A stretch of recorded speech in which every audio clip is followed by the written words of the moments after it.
O'zbekistonni Jahon savdo tashkilotiga a'zo bo'lishligi avvalo bizni mahalliy ishlab chiqaruvchilarimizni raqobatbardosh mahsulotlar ishlab chiqarishga undaydi. Olib qaraydigan bo'lsak, biz mana ichki iste'molchilarimiz arzon va sifatli mahsulotlarni iste'mol qilish imkoniyati paydo bo'lishi bu tabiiy. Bundan tashqari mana raqobatga bardosh bergan bizni mahalliy ishlab chiqaruvchilar kelajakda o'sha katta bozorga, ya'ni eksportlarni kengaytirish va o'zlarining savdolarini kengaytirish imkoniyatiga ega bo'ladilar. Bundan tashqari O'zbekiston Jahon savdo tashkilotiga a'zo bo'lishligi bu ko'plab o'sha xorijiy investitsiyalarni O'zbekistonga kirib kelish va bu yerda ishlab chiqarishni yanada rivojlantirishga zamin yaratadi. Bu tashkilotga a'zoligimizni tarixiga nazar soladigan bo'lsak, 1994 va 2007 yillarda dastlabki muzokaralar bosqichi o'tkazilgan bo'lsa va mana 2018 yilda yangilangan muzokaralarda juda keng yutuqlarga erishilmoqda.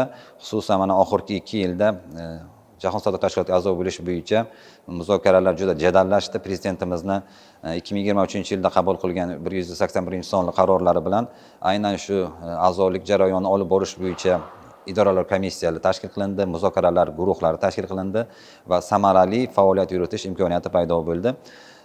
Oxirgi yillarda mana shu olib borilayotgan muzokaralar bu ko'p tomonlama muzokaralar va ikki tomonlama muzokaralar olib borilyapti. Mana shu Jahon savdo tashkilotiga a'zo bo'lgan 166 ta davlat bilan birga hamkorlikda. Bundan tashqari o'zimizni ichki qonunchiligimizni Jahon savdo tashkiloti qoidalariga moslashtirish bo'yicha ham jadal ishlar olib borilmoqda.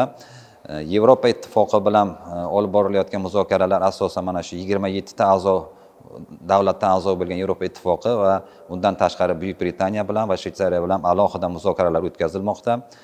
So'nggi yillarda o'tkazilgan mana shu ishchi guruh yig'ilishlari natijasida Yevropa ittifoqi bilan ham ikki tomonlama muzokaralar o'tkazildi. Eng so'nggi muzokara bu mana 2025-yil mart oyida bo'lib o'tdi. Bu muzokaralar natijasida xizmatlar sohasida ham ancha kelishuvlarga erishildi. Shundan tashqari mana tovarlar yo'nalishida ham muzokaralar davom etmoqda. Jahon savdo tashkiloti Yevropa ittifoqining o'rni yuksak bo'lganligi hisobidan O'zbekiston o'zini mana shu qonunchilikni muvofiqlashtirishda Yevropa ittifoqidagi amal qilayotgan qonunchilikni o'rganish, u tajribadan foydalanmoqda.